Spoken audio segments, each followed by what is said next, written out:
Hi, I'm 𝒚𝒂𝒊𝒏, CEO and founder of Juventix Regenerative Medical.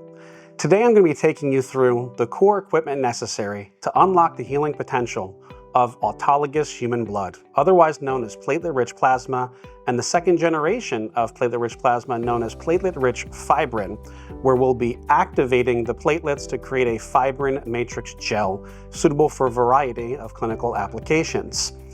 In this process, it's necessary to separate the plasma, platelets, growth factors, and cytokines from the whole blood, which is done utilizing our FDA-cleared PRP processing kit, as well as centrifugation.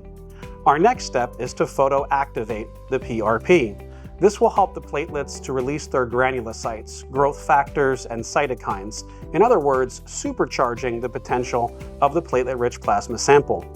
This addresses a common complaint in the world of regenerative medicine as it relates to PRP. What if your patient's older? What if they have an autoimmune disease? What if they're a drinker or a smoker? Because both the lungs and liver are sites of platelet angiogenesis.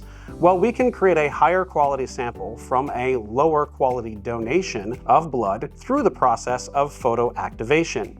We can also activate those platelets and trigger the thrombotic cascade without exceeding minimal manipulation to maintain FDA compliance, using the plasma bioincubator, creating a fibrin matrix gel suitable to be used as a dermal filler, for a wound care dressing, and various other applications, both orthopedic and aesthetic.